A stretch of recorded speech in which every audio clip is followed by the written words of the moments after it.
Hey, what's up, everybody? Welcome to the third episode of the Someday with Jay Barsky podcast. I'm your host, Jay Barsky. First off, I want to start mentioning the previous podcast titled Drop the Phone. I was going to have somebody to interview. I was going to have a guest on the third episode podcast. I have a guest in mind. We just had to reschedule, and I didn't want to delay having the podcast out. So I decided to have another solo podcast, which is a good opportunity for me to share more of what this podcast is about and what's it going to form into. But before I get into anything, the heart of it, I want to give an update of what's going on with me this month. I want to kind of just relax this month. I want to take it easy. I think April was a really busy month for me. I was just active in the month. April is considered Earth Month, and if you're familiar with Earth Day, it's April 22nd. And I like to treat that month as a month that I can dedicate to the earth, whether it's just doing stand up and making people laugh, to volunteering at a community park. Kind of dedicate that month to just giving back. It took a lot out of me. It's always a journey. It's always a travel to the different areas. That's why I like doing beach cleanups, to check out different beach areas as well. So life's a journey. If it's always good opportunities to take it to check out new environments. And also, I was just working on a lot of writing, and I finally wrote some new stuff, and I've been working on the new material, going to open mics. I really like going to showcases first, that at the end have the open mics. I'm always a fan, and I like to just enjoy. And sometimes I still get a little nervous when I go to those open mics, especially if the bigger the crowd, and it depends on how engaged they are. Those kind of build up my nerves. So when I go to a showcase, I kind of just have my opportunity to laugh, and I get rid of all those nerves after I kind of just laugh it away. And it's kind of like I want to join in and have fun with my fellow colleague comedians. Update with the podcast. I now have it posted on Apple Podcasts, which is always legit when you get it on those. Spotify and Anchor is pretty easy, especially because I use Anchor for this podcast. So if you're listening to this, or if you have Apple Podcast available on your phone, please rate and comment on the podcast. I always say be authentic when you comment.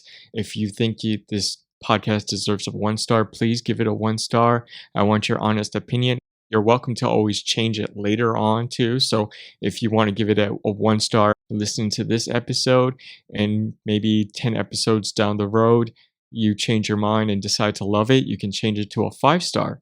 But if you want to keep it at 1 star and still listen to it as soon as I post it, I mean, that's fine. As long as you rate and comment, I appreciate that. I appreciate the fact that you are listening to me just share on things that I can help you develop your day, help you develop your life. And I appreciate the fact that you're listening. But if you want to share that love to other people, definitely rate and comment, and please be authentic. My brother told me that he's been listening to my podcast, and he said that I make him fall asleep listening to it, which I think is great opportunity for you to do this. I find that a compliment that you mentioned, that I will find it a compliment if my voice helps you go to sleep. I think sleeping is important. You'll hear me talk a lot about sleep. One thing I like to do when I fall asleep is listen to a lot of motivational speaking.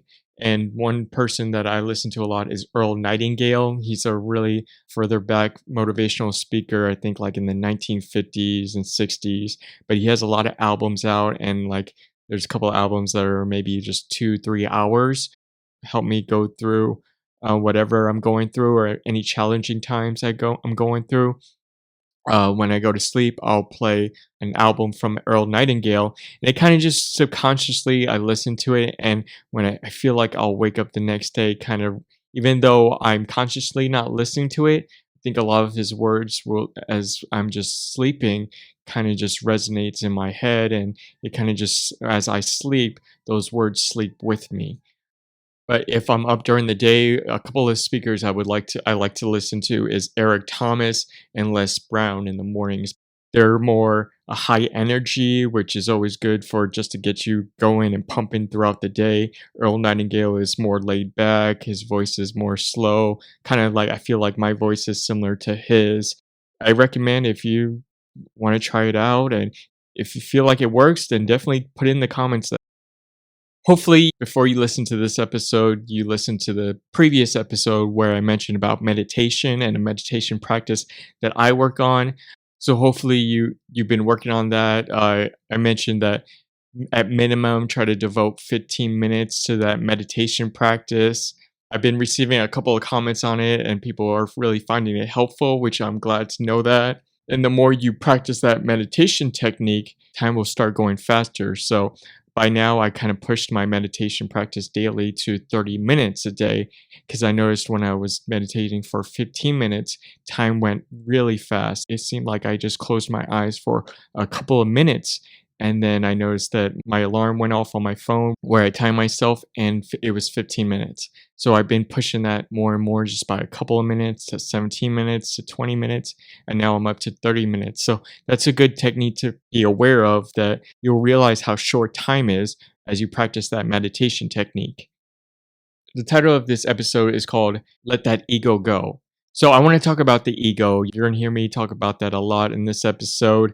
I think ego is something that holds us back from our uniqueness of being the person that we want to become in our lives. And as you know, as you should know by now, that this podcast is purpose is to help you become the person you want to be, that help you become the person you see yourself being in tomorrow, in a couple of years, or 10 years from now. That it's supposed to give you that image that you have in your life, that you are going to achieve that because of this. Your ego is what's stopping you from all of that. Your ego is one of the factors that is stopping you from achieving your goals or achieving all of that. One thing I realized in comedy, I don't have an improv background, but a lot of my comedian colleagues do, and a lot of people do improv before they jump into stand up, or a lot of stand up comedians will work on their improv, like take improv classes and practice improv events along with doing stand up. So just talking with them and just learning more about improv and how to just develop that and how it applies to helping me with my stand up. The first thing they teach you in improv is to drop your ego. I heard that a couple of times at first. I didn't really think too much of it. I didn't really think too much about ego and what your ego has to do with anything. I just talked further with friends about that, their improv background, and and I asked, what does your ego have to do with improv? And what it does is, when you care what others are thinking of you, that's your ego. When there's anything that's preventing you from kind of doing what you want to do, but you feel like you're being peer pressured in doing things that other people are doing, or just because you see something's working for other people, that you're told that that's success and that that's what you should achieve, even though you really should achieve what's unique about you and what's different about you. And that ego is telling you that that's what you should have. So as soon as I started realizing that, when I finally started doing some sets, I really cared about what others thought of me. I really cared about what I was saying. I was too afraid of just being myself, of just trying to come across as a cool guy rather than being the person that I really am and being as authentic as I am. And I didn't realize that that was my ego telling me that, and that my ego was preventing me from being the comedian that I want to see, whether it's on social media or just being in stand up. And personally, anyone that really knows me, that hangs around me, knows I'm a really goofy person. I can't help it. I try to be serious. I mean, I try to have a serious or straight face a lot, but I'm easy to make laugh. And I'm a really goofy guy. I think I just learned a lot from I grew up on a lot of Jim Carrey movies, so I feel like that kind of inspired my goofiness. That inspired me to be a little goofy and be different. And it's been fun because it's really something that held me back. I noticed on my writing, and as soon as I finally stripped that ego and decided to write what I felt that I wanted to talk about, that I could finally, what I like to do is make you laugh, make people laugh, but kind of inspire them at the same time. And if I could form that, if it means dropping my ego and making me look not as cool as I may look to other people, then that's fine. And ever since I've done that, it's been great. I've been making people laugh even more when I go to the open mics or if I go to any showcases. So I'm really happy about that. But the ego really is like peer pressure on you. The ego is, but when you have experienced that peer pressure, that's your ego. It's telling you how you should feel. And in actuality, you really need to explore what you like, what gravitates towards you instead of gravitating towards what everyone likes or what everyone's should saying that you should like and that's in your face, whether it's on your phone or on TV or on ads.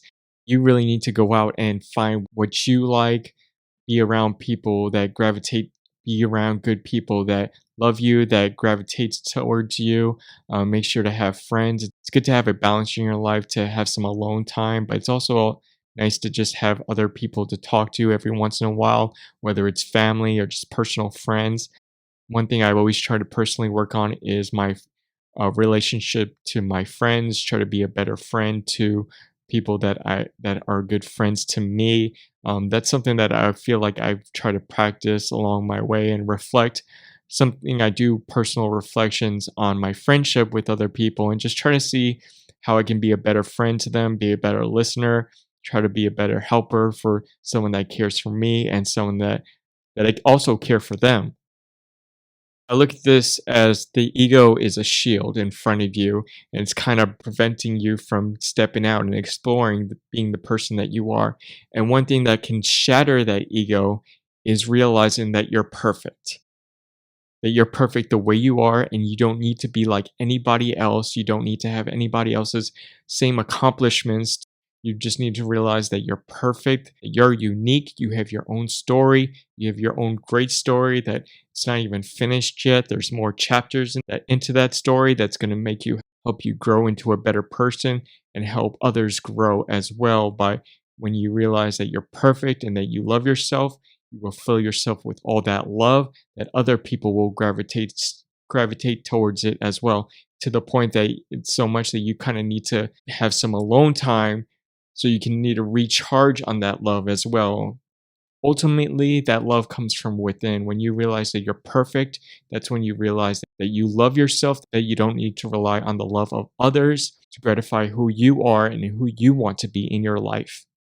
I try to practice what I say on here. These are kind of reminders of me to help me strip my ego because sometimes it gets the better of me. If I do well in a room, I one thing I make sure to do when I do my stand up is record the audio parts of my sets just so I can analyze all my sets to try to break it down and work on those sets and try to work on those sets. And if I so happen to have a good night and get a lot of laughs, that's a nice thing to have because I recorded it and I kind of like to just go to those parts where I do my punchline and it gets just a big laugh. It just makes me laugh and I enjoy just listening to it.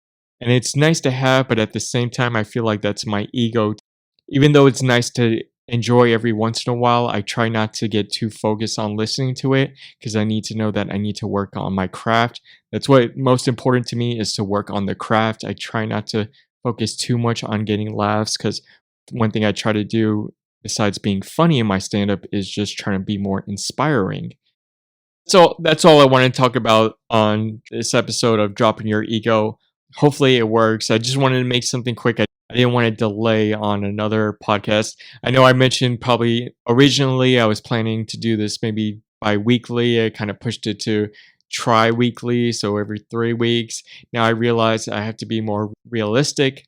I'm just trying to work out the kinks on this, and so this is going to be the third episode, but it's going to just try to push it monthly. I try to use this podcast as any downtime during my stand up. I do have a good set somewhere. I kind of just like to take a break and just try to focus. If I can't write any new material, it just gives me some downtime to work on this podcast and just always to have something to stream because I try to work on my social media and just still try to post funny, inspiring stuff on my social media. But as always, I try to end these episodes on something that may help you throughout your life to help you become a better person, help you become the person you want to be. And I'm going to challenge you to teach yourself how to play chess. If you're not familiar, if you don't know how to play chess, definitely learn. If you know how to play checkers, it's just a more advanced level of chess. I feel like checkers is is a pretty simple game, and I remember when I was a kid playing checkers with other kids, a lot of kids would make up rules to checkers. Like one I remember was the helicopter, and they just took the checker piece and like spin it around the board, and they're like, yeah, I got all your pieces that are on the edges. So people like to make up rules when it comes to checkers, because it's just such a simple game. At least chess, if you there's different moves to all those pieces, and there's pretty much a standard that you can't change. It's a really fun game once you get to know. You can play alone too, so if you want to get a chessboard, you can just move other pieces. You're challenging yourself on becoming a better chess player. But something that's also really fun is just playing online. I use chess.com. It's an app that you can use and just play with people all over the world. I just play with a lot of people in different countries. It's always fun. I play a lot with family and friends as well. I want to challenge you, if you're listening to this, and if you're a little shy about learning to play chess, you're welcome to actually add me. I always have a few games going on when I play chess, and you can search me on the chess.com at I am Jay Barsky, which is the same username I use on all the social media handles, which is I am Jay Barsky. If you're going to use your phone, at least be productive when you're using your phone. And chess is a fun, productive, nice, productive activity that you can do while you're actually on your phone. And it's nice for me to use because it distracts me to go on to those social media sites. So by the time I'm using my phone and just spending a couple of minutes just going through email or searching stuff through my phone, and I have some downtime, I'll just jump to chess instead of going to the social media apps and seeing what's going on. Or you're never too old for chess, which that's another awesome thing about it. I mean, you can play with people of a range of ages, so it's always fun. And it's always fun to have a friend of mine that I can play chess with, even though we can't always talk a lot or like communicate. If it's someone that I don't get a chance to communicate at all, at least we're playing a little bit of chess, and it kind of allows that connection with each other. And don't worry when you start out, you don't play that well or you keep losing. The only way to get better is just to keep practice. And you have to, in order to get better, also, you have to play with people that are better than you. So you have to actually experience those failures first in order to succeed in your life and become a better chess player, which you can apply to anything that you're doing that you want to become in your life, and help you achieve that someday. But that's pretty much it. I hope that helps you. So remember to drop that ego and practice chess. And you can look me up on at I am J Barsky at chess.com. But if you also want to look up all my handles, it's I am J Barsky. You can check out the social media. I just posted a pretty cool TikTok of me trying out the people's eyebrow, doing a duet with The Rock, practicing the people's eyebrow. And that was really hard because I had to like just not blink and keep my eyebrow way up, which is something I practiced for years since I was a big WWE or WF or E fan. I don't know if they're still calling it that anymore, but when ever since I saw the people's eyebrow, I was like, I want to practice that. So hopefully I did a good job. You can, if you see it, it's on my Instagram and TikTok, and let me know. Just post a comment saying like, who did it better? Was it him or me? Just let me know. But hopefully that helps. Thank you for listening to this podcast. For our next episode, we should be having a guest. But if not, I'll just post another solo podcast. Either or, that's the fun of finally doing something that I can actually do more on solo podcasts and just do something that really inspires me, and something that I can talk with a lot of passion. And that's the fun part for me. And hopefully that passion reaches out to you to